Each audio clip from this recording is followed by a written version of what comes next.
나는 전능하신 아버지 하나님, 천지의 창조주를 믿습니다. 나는 그의 유일하신 아들 우리 주 예수 그리스도를 믿습니다. 그는 성령으로 잉태되어 동정녀 마리아에게서 나시고 본디오 빌라도에게 고난을 받아 십자가에 못 박혀 죽으시고 장사된 지 사흘 만에 죽은 자 가운데서 다시 살아나셨으며 하늘에 오르시어 전능하신 아버지 하나님 우편에 앉아 계시다가 거기로부터 살아있는 자와 죽은 자를 심판하러 오십니다. 나는 성령을 믿으며 거룩한 공교회와 성도의 교제와 죄를 용서받는 것과 몸의 부활과 영생을 믿습니다. 아멘.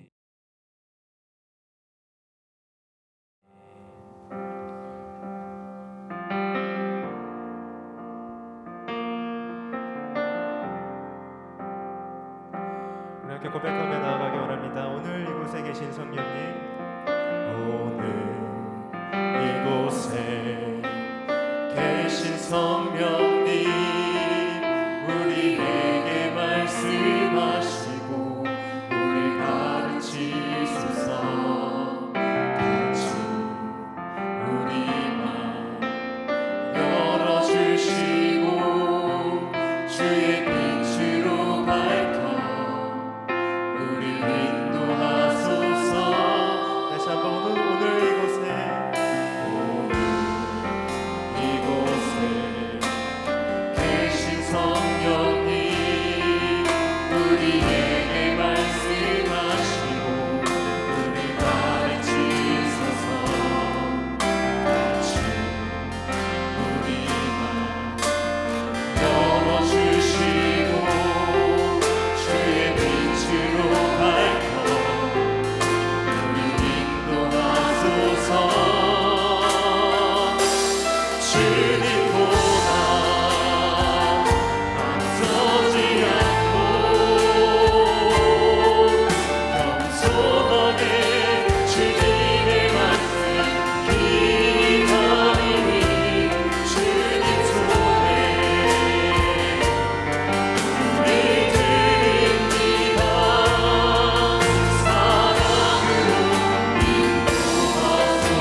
은혜와 사랑이 풍성하신 하나님 아버지, 십자가의 은혜로 구원받은 저희들이 주님 앞에 나와 사순절 첫 번째 주일 예배를 드리게 하심을 감사드립니다. 예배를 드리는 저희들의 부족함을 중보하여 주시고 온전하고 흠없는 예배를 드릴 수 있도록 인도하여 주시옵소서. 지난 한 주간도 우리의 삶을 돌아볼 때 말씀을 따라 살기보다 세상의 방식과 안목의 정욕을 따라 살 때가 더 많았음을 고백하며 회개합니다. 십자가 보혈로 정결케 하시고 거듭남의 은혜를 베풀어 주시옵소서. 거룩하신 하나님 아버지, 사순절 기간을 보내면서 우리가 우리 자신의 고난에 갇히지 않고 우리를 위해 겸손과 희생으로 십자가의 길을 걸어가신 주님을 더 깊이 묵상함으로 주님의 사랑의 깊이를 깨달아 저희들의 손과 발이 주님과 같이 낮은 곳을 향해 나아가며 주님의 형상대로 지음받은 자답게 오직 주님의 영광만을 드러내며 살아가는 삶의 모습 되게 하여 주시옵소서. 새롭게 하시는 주님, 핏값으로 사신 주님의 교회에 새 은혜를 부어주셔서 젊은 가정들이 모이게 하시고 부흥케 하심을 감사드립니다. 주님의 질서를 따라 장년과 젊은 세대들이 서로를 존중하고 인정함으로 믿음의 계보가 잘 이어지는 아름답고 건강한 교회 되게 하실 것을 기대합니다. 서로 협력하여 교회에 주신 사명 잘 감당함으로 하나님의 기쁨이 되는 교회 되게 하여 주시옵소서. 오늘도 말씀 전하시는 목사님의 영육을 붙들어 주시고 언제나 성도들에게 말씀을 전하시고자 마음을 다하시는 목사님께 성령 충만케 하시사 힘있고 능력있게 선포하게 하여 주시옵소서. 성도들을 양육함에 있어서도 부족함이 없도록 주님의 지혜와 지식과 능력과 권세를 허락하여 주시기를 원합니다. 오늘도 예배를 위해 수고하는 많은 손길들을 기억하여 주시고 말씀의 은혜로 우리의 심령을 가득 채우사 새로운 한 주간도 승리하며 살아가는 복된 삶이 되게 하여 주실 것을 믿사오며 우리를 위하여 십자가의 보혈을 흘리신 예수 그리스도 이름으로 기도드립니다. 아멘. 우리 새 가족분들 오늘 마지막 네 번째 양육 과정 시간이 있습니다. 다 참석해 주시기 부탁드리고요. 새 가족 환영회가 3월 5일 다음 주로 계속 광고를 드렸는데 제가 개인적인 사정이 생겨서 정말 죄송한데 양해 부탁드립니다. 3월 12일로 옮겼습니다. 죄송합니다. 3월 12일에 다다음 주죠. 새가족 환영회 하도록 하고 새가족 양육과정 시간에 또 광고해 드리도록 하겠습니다. 존 칼빈 신학교 열심히 지금 참여하고 계시는데요. 오늘 주일 저녁마다 그리스도인이 꼭 알아야 할 12가지, 또 화요일 저녁 어성경 하고 있습니다. 인도네시아 단기 선교를 갑니다. 올해 우리 선교팀이 90% 정해졌고 오늘 데드라인으로 정해질 예정입니다.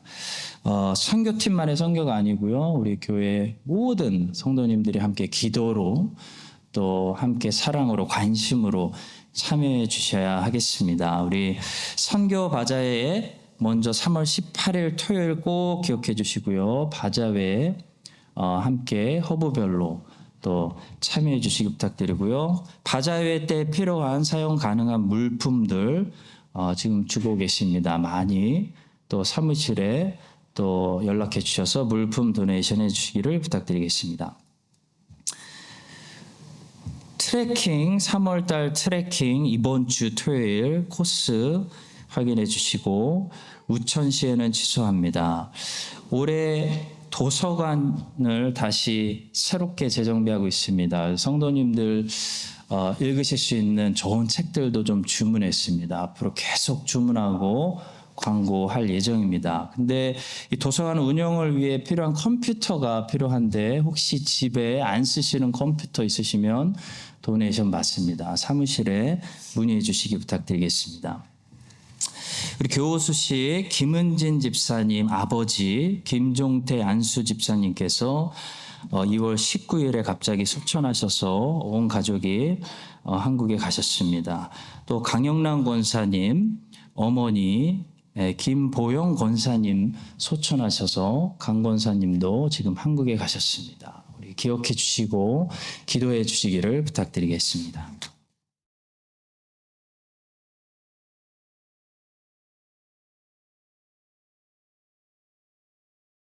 그 후에 다윗이 여호와께 여쭈아르되 내가 유다 한 성읍으로 올라가리이까 여호와께서 이르시되 올라가라. 다윗이 아르되 어디로 가리이까 이르시되 헤브론으로 갈지니라.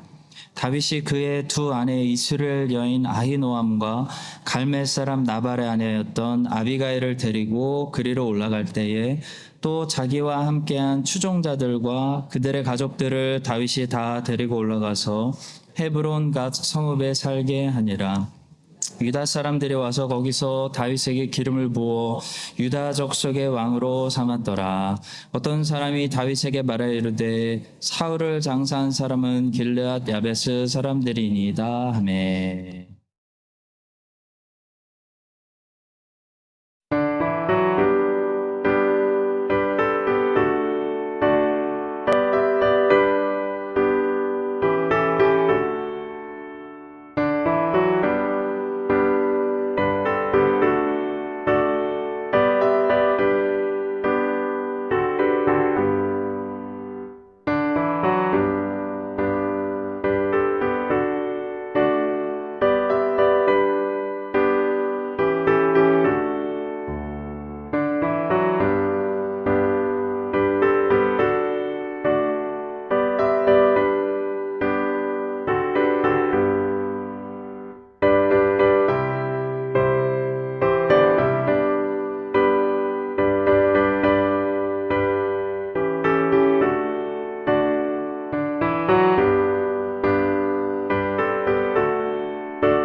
하나님을 믿고 예수님을 따르면서 성화되고 거룩해질 줄 알았는데 주님 나이가 들면서 내가 죄인 중에 괴수일 뿐임을 깨닫습니다.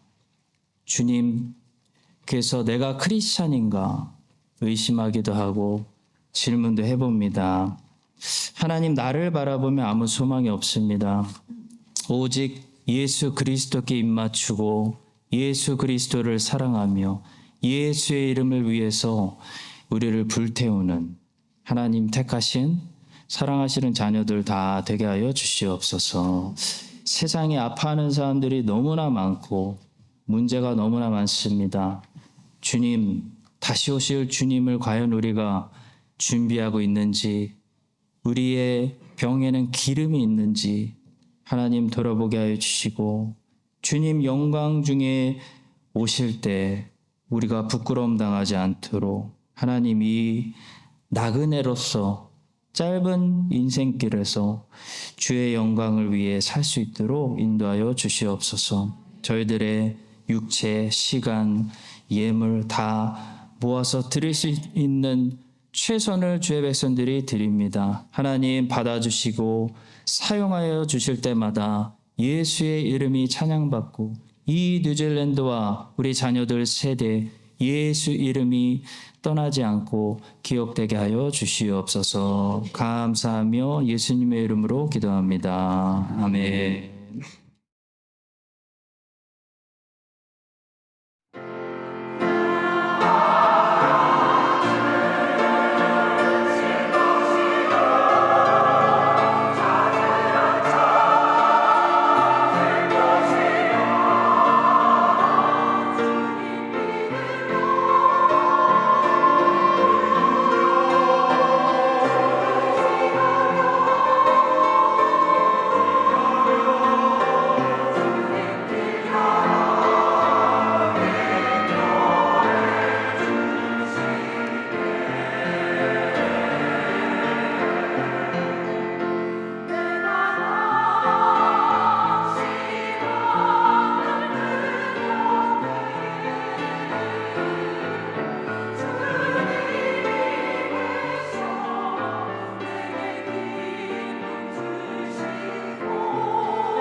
오늘은 다윗이 유다의 왕이 되는 이야기를 나누겠습니다.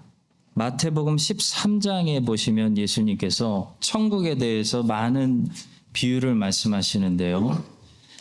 천국이라는 단어는 마태의 단어입니다. 마태는 천국이라는 단어를 즐겨 사용하는데 사실 마태가 말하는 천국은 하나님이 통치하시는 나라, 하나님의 나라를 가리키는 말입니다. 예수님께서 이 하나님 나라에 대해서 말씀하시면서 이런 말씀을 하신 적이 있습니다. 또 비유를 들어 이르시되 천국은 마치 사람이 자기 밭에 갖다 심은 겨자씨 한 알 같으니 이는 모든 씨보다 작은 것이로되 자란 후에는 풀보다 커서 나무가 되매 공중의 새들이 와서 그 가지에 깃들이느니라. 예수님께서 지금 하나님 나라의 특징에 대해서 두 가지를 말씀하시는데요. 하나는 그 시작이 미약하고 화려하지 않고 초라해 보인다는 것입니다. 하나님 나라의 시작은 겨자씨처럼 화려하지 않습니다. 소란스럽지 않습니다. 그래서 많은 사람들에게 관심 받지 못하고 인기가 없습니다. 근데 또 하나는 그런데 그 마지막이 너무 창대해서 그 결과를 보고 사람들이 많이 와서 유익을 누리는 그 열매를 따먹는 그런 나무같이 된다. 이게 하나님 나라의 특징입니다. 예수님은 이것이 하나님 나라가 항상 이 땅에서 퍼져나가는 방식이고 이것이 하나님 나라의 특징이다라고 지금 비유를 통해서 말씀하시는 거예요. 자, 그런데 오늘 우리가 읽은 이 본문을 보게 되면 다윗이 유다 지파의 왕이 되는 것을 우린 보고 있습니다. 다윗은 사실 여러분 이스라엘 전체 왕으로 사무엘에게 기름 부음을 받은 사람이죠. 그리고 사울은 이제 죽었습니다. 그런데 어째서 다윗은 이제 화려하게 모든 백성들이 인정하면서 이스라엘 왕으로 등극되지 않고 이렇게 먼저 한 지파의 왕으로 등극되고 있을까요? 사울, 다윗, 솔로몬 이 세 왕들은 모두 각각 40년을 통치했습니다. 그런데 사울과 솔로몬은 한 방의 왕이 돼서 화려하게 왕이 돼서 40년 전체를 이스라엘 전체 왕으로 다스린 반면에 다윗은 아주 작게 시작합니다. 먼저 한 지파의 왕이 돼서 헤브론에서 7년 반 동안 다스린 다음에 그 후에 이스라엘 전체 왕이 돼서 나머지 33년 동안 이스라엘 전체를 다스리는 왕이 됩니다. 하나님은 왜 이렇게 일하실까요? 왜 다윗은 사울이나 솔로몬처럼 한 번에 이스라엘 전체 왕이 되지 않고 이렇게 작게 시작해서 마지막에 창대하게 뻗어나가는 그런 왕이 되었을까요? 바로 다윗의 통치는 이 땅의 그리스도의 통치, 그리스도가 통치하는 이 나라의 방식을 미리 희미하게 보여주는 그런 하나님 나라의 모형, 그림자이기 때문입니다. 성도 여러분, 하나님 나라는 우리 안에 요란스럽게 시작되지 않습니다. 한 방에 시작되지 않습니다. 겨자씨 같이 시작합니다. 그 사람들에게 인기가 없습니다. 관심도 못 받습니다. 작은 순종, 한 영혼, 작은 믿음, 하루 거기서 하나님 나라가 항상 시작됩니다. 하도 조용하고 초라해서 아무도 알아차리지 못하고 관심을 가져주지 않는 것입니다. 그런데 이게 어떻게 되냐면 하나님 나라가 겨자씨처럼 심겨지면 공중의 새들이 다 와가지고 의지할 정도로 많은 사람들에게 유익을 끼치는 큰 나무처럼 자라게 되는 것입니다. 여러분들 그런 나무들 다 되시기를 예수님의 이름으로 축복합니다. 오늘은 다윗을 볼 건데요. 아주 조용하게 겨자씨같이 헤브론에 가서 그냥 한 지파만 다스리는 이렇게 왕이 초라하게 대관식을 할 수 있을까? 그런 생각이 들 정도로 유다 지파의 왕으로 통치를 시작하는 다윗의 모습을 보면서 하나님 말씀을 우리에게 주시는 몇 가지를 묵상하겠습니다. 첫 번째는 하나님의 때를 기다리고 서두르지 말아야 한다는 사실입니다. 하나님께서 우리에게 명령하셨을 때 즉각 순종하고 민첩하게 행동하는 것과 하나님의 시간을 기다리지 못해서 내가 서두르는 것은 다른 것입니다. 다윗은 사울이 죽고 이제 자기가 이스라엘 왕이 될 차례가 왔는데도 서두르지 않았습니다. 다윗은 하나님의 시간을 더 기다리고 하나님의 방법으로 이 일이 진행되도록 했다는 것이죠. 보니까 하나님의 시간은 지금이 아니라 7년 반 후라는 시간이었고 하나님의 방법은 무력에 의한 강압에 의한 굴복과 전쟁, 피 흘림이 아니고 평화와 공감이었습니다. 다윗은 7년 반이라는 하나님의 시간을 여기서 더 기다렸기 때문에 모든 사람들에게 결국 공감을 얻게 되고 평화로운 방법으로 이스라엘 전체 왕이 되었습니다. 근데 다윗이 만약에 사울이 죽자마자 여기서 마음이 급해서 서둘러서 이스라엘 전체 왕이 되려고 했다면 어떻게 됐을까요? 다윗의 밑으로 들어오지 않는 이 나머지 북쪽의 11지파를 괘씸하게 생각하고 무력으로 그들과 충돌했다면 어떻게 됐을까요?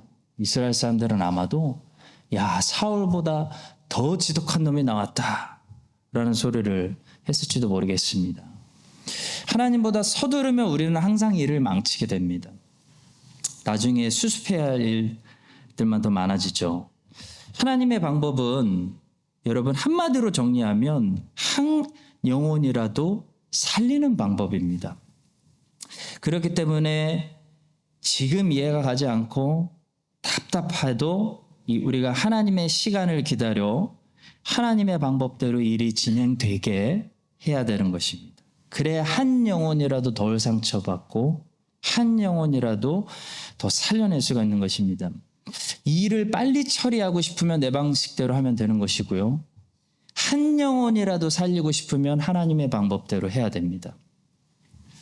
하나님은 우리보다 느린 분, 답답한 분이어서가 아니라 하나님은 영혼을, 죄인들을 선한 길로, 구원의 길로 인도하시기 위해서 참아주시고 기다려주시는 분이기 때문에 우리는 하나님의 시간을 기다리고 하나님의 방법대로 모든 일이 진행되도록 해야 하는 것입니다. 16세기의 유럽에서 종교개혁이 일어난 뒤에 유럽은 그 뒤에 어떻게 됐을까요? 엄청난 전쟁의 아픔을 겪어야 했습니다. 각 나라들이 로마 카톨릭을 유지할 것이냐 아니면 새롭게 등장한 이 개혁신앙을 수립할 것인지를 가지고 크고 작은 전쟁을 경험해야만 했습니다. 독일에서는 신성 로마 제국의 황제와 독일의 각 지역의 군주들 사이에 루터가 반대했던 이 슈말칼텐 전쟁이 일어났고요.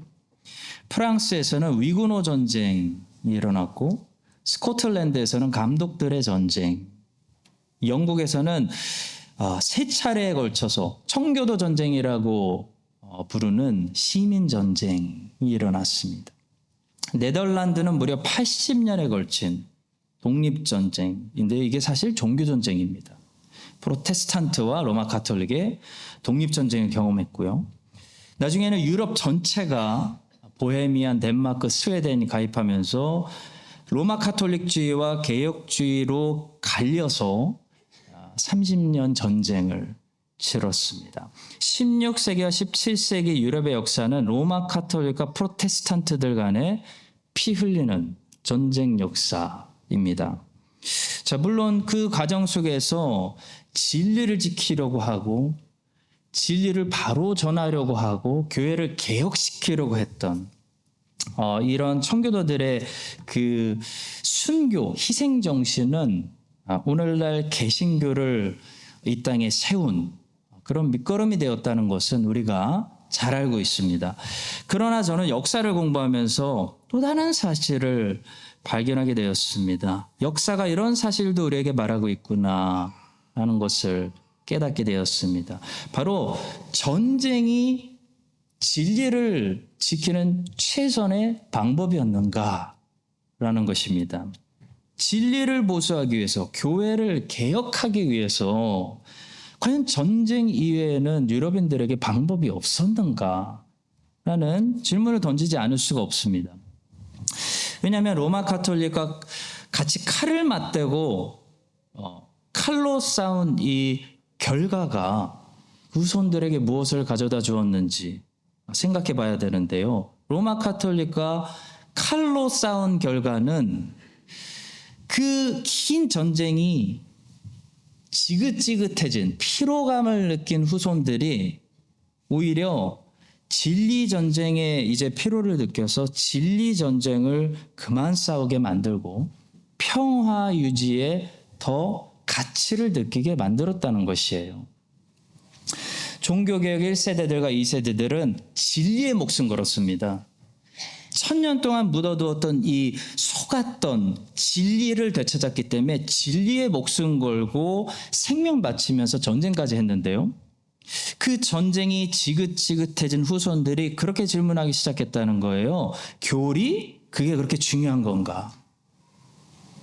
서로 조금 다르게 믿으면 그게 그렇게 문제가 되는가?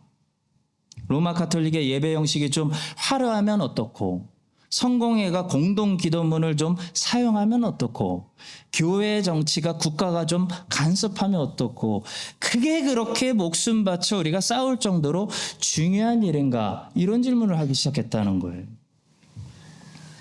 유럽인들이 진리를 보수하기 위해서 더 이상 그렇게 치열하게 싸우는 것보다 서로 평화 유지를 지키는 것을 훨씬 더 인간에게, 국가에게 가치 있는 것으로 느끼기 시작했다는 것입니다. 거기서 계명주의가 따라오고 거기서 자유주의 신학이 잉태되고 진리를 위해서 싸우는 것보다는 평화유지, 동성애도 품어주고 이슬람도 품어주고 다른 종교들도 품어주고, 그런 평화유지가 유럽인들에게 어느 순간부터 최고의 가치, 심지어 프로테스탄트들의 가치, 잘못된 가치가 되었다는 것입니다. 여러분들에게 제가 질문해 보겠습니다. 진리 전쟁이 중요한가요? 평화 유지가 중요한가요? 여러분들이 성경을 따르는 사람들이라면, 성경을 따르는 청교들과 같은 그리스도인이라면 여러분들에게는 항상 진리 전쟁이 중요해요.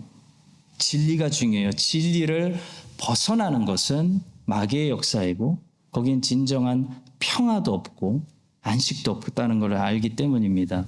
그래서 자꾸 다툼이 일어나더라도, 배타적이라는 소리를 듣더라도, 부딪히더라도 예배는 이렇게 드려야 됩니다. 이것이 신앙 고백입니다. 이것이 진리입니다. 그건 죄입니다. 동성애는 죄입니다. 크리스찬들은 성경을 믿는 성경 중심의 크리스찬들이라면 그 얘기할 수밖에 없다는 것이에요. 그것이 청교도들의 삶이었습니다. 그런데 우리가 그들의 삶에서 그들도 무엇을 실수했는지도 배울 수가 있어요.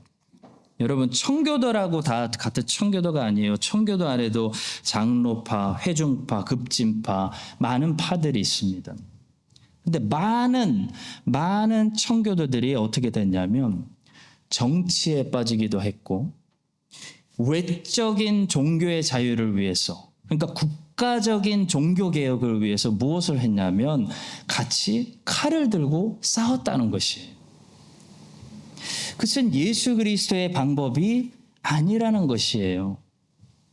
외적 종교의 자유, 곧 영국이라는 나라를 개혁시켜서 국가적으로 프로테스탄트를 믿는 개신교 나라로 만들겠다. 그 과정 속에서 전쟁하고 정치 뛰어들고 했다는 것입니다. 많은 청교도들이, 다는 아니고. 그래서 결과가 무엇입니까? 영국이 잘 됐을까요? 성공에 없앴습니까? 로마 가톨릭 쫓겨났습니까? 아니에요. 오히려 아까 말씀드린 대로 개신교도들이 같이 칼 들고 싸우는 역사의 피로를 느낀 유럽인들이 진리 전쟁 자체를 혐오하게 되는 그런 결과를 만들었다는 것입니다. 성도 여러분, 예수 그리스도의 방법은요, 폭력이 아닙니다. 주님께서 말씀하셨죠. 마태복음 26장 52절. 이에 예수께서 이르시되 내 칼을 도로 칼집에 꽂으라. 칼을 가지는 자는 다 칼로 망하느니라. 예수 그리스도께서 누구보다도 진리를 위해서 진리 전쟁을 하셨는데요. 예수님은 그 전쟁을 칼로 싸우시지 않았다는 것이에요. 진리 전쟁은 칼로 싸우는 전쟁이 아닙니다, 여러분. 진리라는 것은 군대로 지키고 정치로 지키는 것이 아니라는 것이에요. 데오도시우스 로마 황제가 로마 제국을 기독교 국가로 공인했다고 해서 정치적으로 공인했다고 해서 로마 제국에 사는 모든 사람들이 이제 이교도를 다 쫓아내고 진리를 믿고 로마 제국이 기독교 나라가 되는 것이 아닙니다. 우리의 싸움은 혈과 육을 상대하는 것이 아니요 통치자들과 권세들과 이 어둠의 세상 주관자들과 하늘에 있는 악의 영들을 상대함이라 바울 사도가 말해 주었어요. 바울도 칼을 말하기는 말했어요. 근데 바울이 말한 칼은 그런 물리적인 칼이 아니었죠. 바울이 말한 그리스도인의 칼은 성령의 검이라고 부릅니다. 곧 하나님의 말씀이에요. 구원의 투구와 성령의 검, 곧 하나님의 말씀을 가지라. 이 성령의 검, 하나님의 말씀대로 살고 말씀의 증인들이 세상을 바꾸는 것이지, 교회를 개혁하는 것이지 칼 들고 싸우는 사람들이 개혁하는 것이 아니라는 것입니다.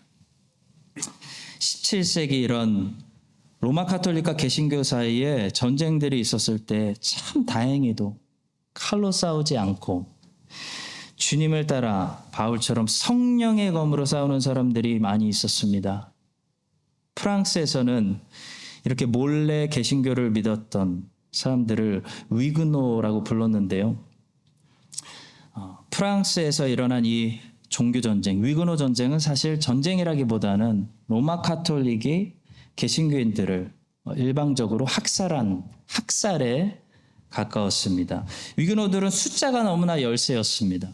프랑스는 개신교들의 숫자가 너무나 열세였습니다. 그래서 싸움도 제대로 하지 못하고 학살당했습니다. 근데 참 놀라운 것은 그들의 삶이 하나님의 말씀의 진리를 지키는 성령의 검으로 싸우는 그런 말씀의 증인들이었기 때문에 물리적인 칼 한 번 제대로 휘둘러 보지 못했지만 이들이 흘린 피, 이들의 경건한 삶, 이들이 남긴 말씀 진리에 대한 증언이 살아남아서 큰 믿음의 유산이 돼서 그들을 통해 하나님 나라가 더 확장되게 만들었다는 것이에요. 기독교를 더 많이 전파하고 이 땅에 확장시킨 사람들은 칼을 들고 같이 싸우는 사람들이 아니라 십자가를 들고 핍박을 견디면서 꿋꿋이 성경을 번역하고 꿋꿋이 성경을 공부하고 성경 진리의 말씀을 내 삶 속에서 순종하고 실천하려고 노력했던 경건한 사람들, 거룩한 사람들, 그런 위그노 같은 사람들이었다는 놀라운 사실을 우리는 역사를 통해서 배우게 되는 것입니다. 성도 여러분, 우리 주님의 제자들도 한때 혈기왕성할 때 이 품에 칼을 들고 다닌 적이 있었어요. 베드로도 3년이나 예수님 쫓아다니는데 칼 가지고 있었어요. 건들면 하려고. 열심당에 속한 제자들 많이 있었던 것으로 성경학자들은 추정합니다. 누가 열심당이었을까 상상하지 마세요. 다 우리의 모습이에요. 그런데 나중에 그들은 모두 순교한 것으로 알려져 있습니다. 근데 주님으로부터 무엇을 배운 거죠, 여러분? 싸우는 하나님의 방법을 배운 것입니다. 예수님이 하나님의 말씀으로 싸우시고 사탄을 침묵시켜버리고 십자가로 승리하셨다는 사실을 배운 것이에요. 저렇게 싸우는 거구나. 저렇게 싸우는 것이 하나님 나라를 확장시키고 승리하는 것이구나. 제자들이 제대로 배웠습니다. 성도 여러분, 우리도 하나님의 방법을 기다려야 됩니다. 다윗은 하나님의 방법을 기다릴 줄 알았습니다. 요압은 칼로 싸우다가 자기 동생을 잃었습니다. 칼로 싸우다가 자기 동생 잃고 그때부터 복수심 생겨가지고 다윗에게 불순종하고 인생이 망가지기 시작했어요. 다윗은 좀 바보같이 보이더라도 하나님의 방법으로 싸웠기 때문에 결국 아무도 잃지 않았습니다. 지는 것 같아 보였지만 결국 항상 다윗이 승리하고 있습니다. 이 사실을 우리가 기억하고요. 여러분과 저도 신앙생활하고 우리가 사역할 때 사람의 방법으로 하지 말고 하나님의 방법으로 싸워서 결국 하나님의 나라를 많이 확장시키는 그리고 많은 사람들을 구원의 길로 인도하는 그런 충성스러운 제자들 다 되시기를 예수님의 이름으로 간절히 축복합니다. 자, 두 번째로 다윗은 하나님이 시키시는 일이라면 무슨 일이든지 기쁨으로 기꺼이 순종하는 사람이었다는 사실이에요. 자, 본문 1절을 보니까 다윗이 하나님께 묻고 있습니다. 그 후에 다윗이 여호와께 여쭈아르되 내가 유다 한 성읍으로 올라가리이까? 여호와께서 이르시되 올라가라. 다윗이 아뢰되 어디로 가리이까? 이르시되 헤브론으로 갈지어다. 그리고 나서 2절에 보시면요, 다윗이 이제 자기의 아내들을 데리고 헤브론으로 갔다고 말씀하고 있습니다. 2절도 중요한 기록입니다. 2절 보시겠습니다. 다윗이 그의 두 아내 이스라엘 여인 아히노암과 갈멜 사람 나발의 아내였던 아비가일을 데리고 그리로 올라갈 때라고 기록되어 있죠. 여러분, 다윗은 이때만 해도 아직 자녀들이 한 명도 없었습니다. 왜냐하면 사무엘하 3장 2절에 보시면 다윗이 이때 헤브론으로 가서 이스라엘 여인 아히노암을 통해 첫째 아들을 암논을 낳았다고 말하고 있기 때문입니다. 한번 보시죠. 다윗이 헤브론에서 아들들을 낳았으되 맏아들은 암논이라 이스라엘 여인 아히노암의 소생이요 말씀합니다. 그러니까 하나님께서는 다윗에게 너 큰 일 하려고 하지 말고 내가 할 때까지 헤브론 가 있어. 한 지파부터 다스려. 아들 낳고 애들에게 좋은 아빠 되죠. 이런 명령을 내린 거나 마찬가지예요. 헤브론에서 7년 반 동안 아들 낳고 한 지파부터 다스리게 하시는 그런 완벽한 계획을 하나님은 다윗을 위해 가지고 계셨습니다.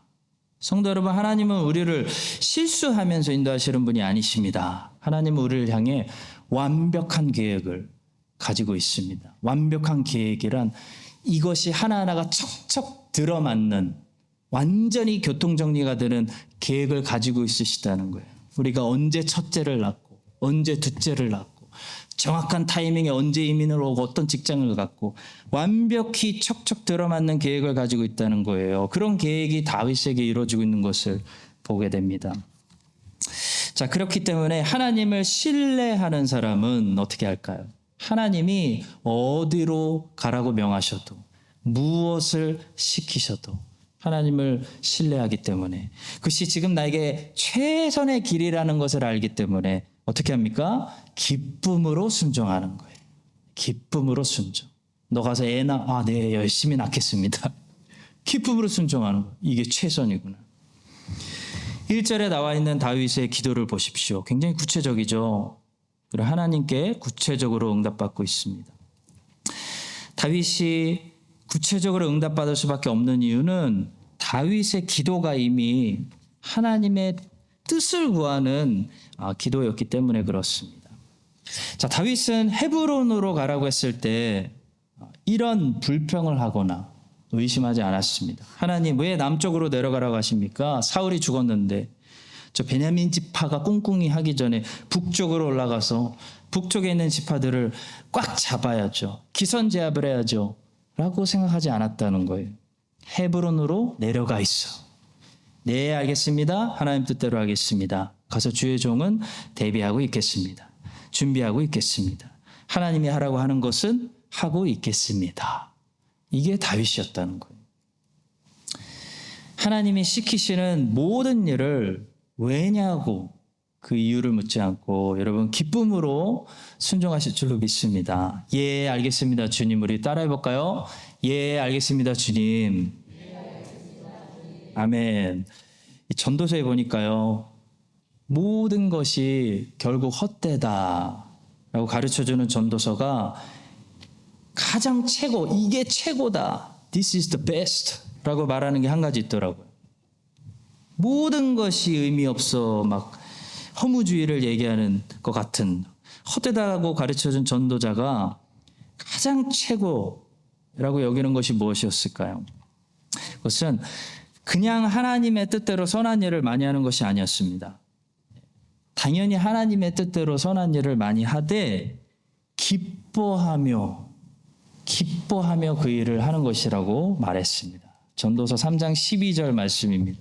사람들이 사는 동안에 기뻐하며 선을 행하는 것보다 더 나은 것이 없는 줄을 내가 알았고, 그리고 22절에서도 그러므로 나는 사람이 자기 일에 하나님 맡겨주신 일이죠. 즐거워하는 것보다 더 나은 것이 없음을 보아나니 이는 그것이 그의 몫이기 때문이라. 소명이라는 얘기죠. 그의 뒤에 일어날 일이 무엇인지를 보게 하려고 그를 도로 데리고 올 자가 누구랴. 자, 성도 여러분, 하나님을 우리가 따라가되 그냥 따라가는 것도 안 되더라고요. 기뻐하면서 따라가셔야 됩니다. 참 부끄럽네요. 제 자신이 이런 설교를 하려니. 저에게 하는 설교예요.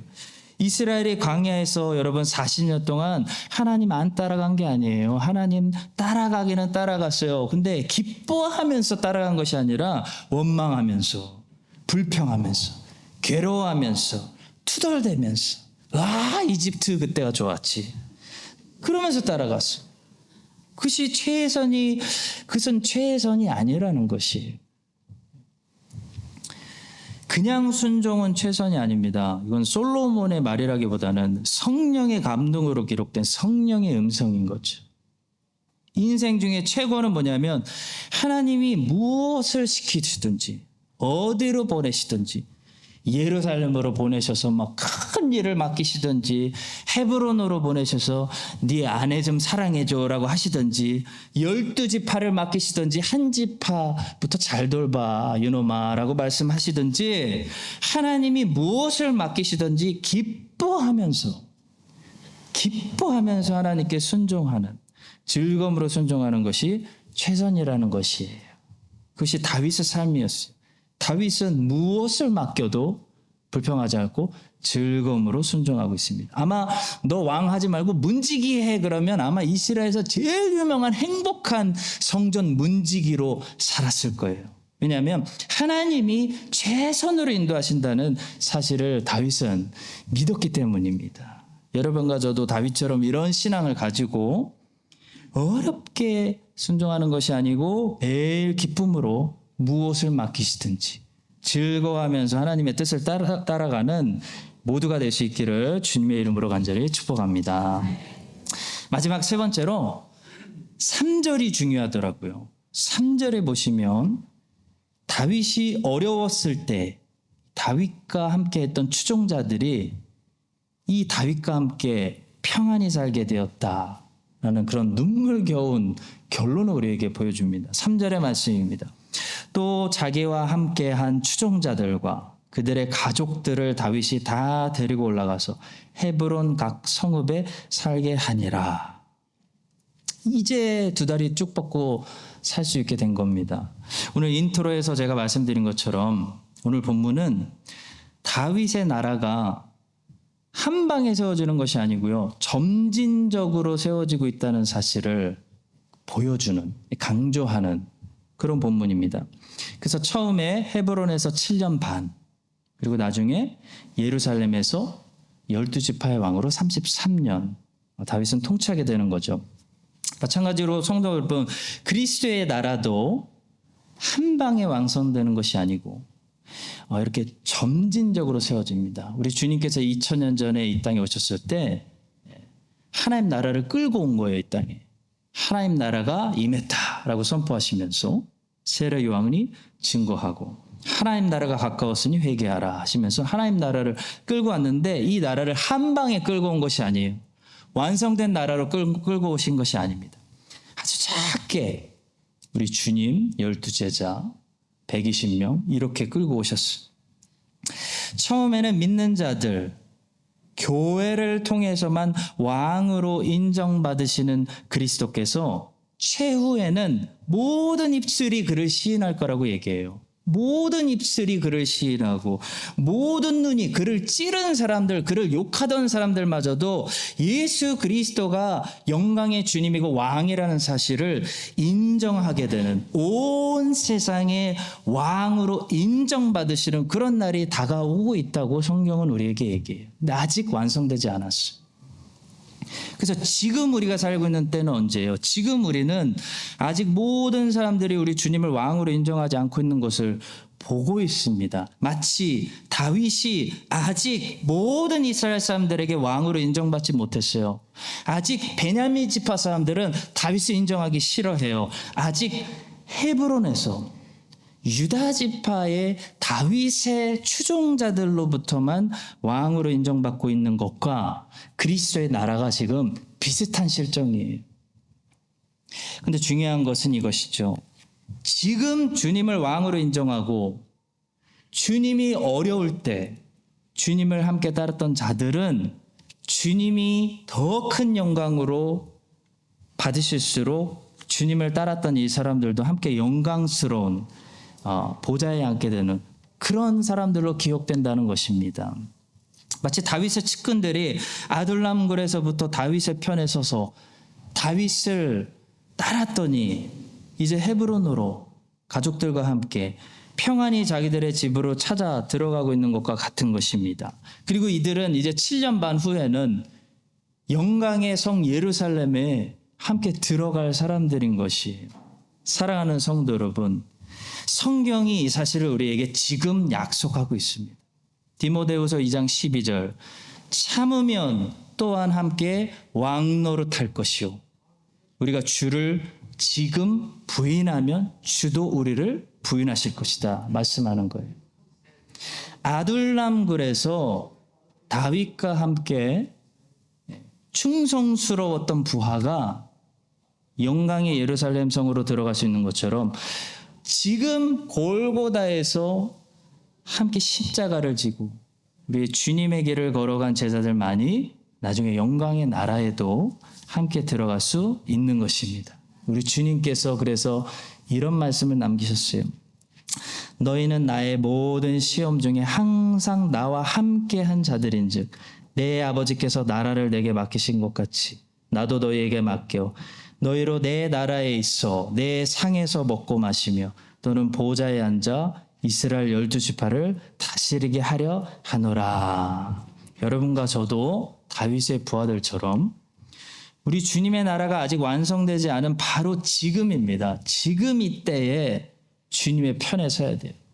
아둘람 굴 속에 들어가는 사람들이 복된 사람들이에요. 지금 주님의 편에 서지 않을 때 함께 고생을 같이 함으로 우리 주님의 나라가 완성되었을 때 여러분과 저 크라이스트 찬일 장로교회는 부끄러움 당하는 것이 아니고 기억되신 바 되어서 다윗의 부하들처럼 우리 주님과 함께 영광의 나라에서 매우 존귀한 자들, 존귀한 교회, 존귀를 얻는 그런 자들이 다 되시기를 예수님의 이름으로 간절히 축원합니다.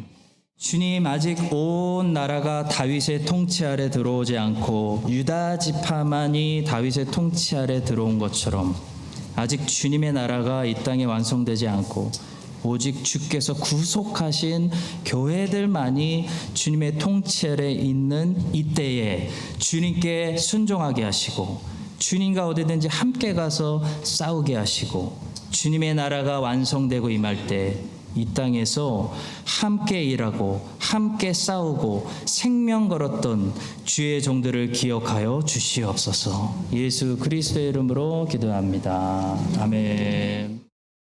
이제는 자기의 나라를 완성하러 다시 오시는 예수 그리스도의 은혜와 하나님 아버지의 무한하신 사랑과 성령 하나님의 교통하심이 다윗에게 충성했던 다윗의 부하들처럼 지금 예수 그리스도께 이때에 충성하기를 다짐하는 모든 사랑하시는 주님의 종들 위해 이제부터 영원까지 함께 하시기를 간절히 축원드립니다. 아멘.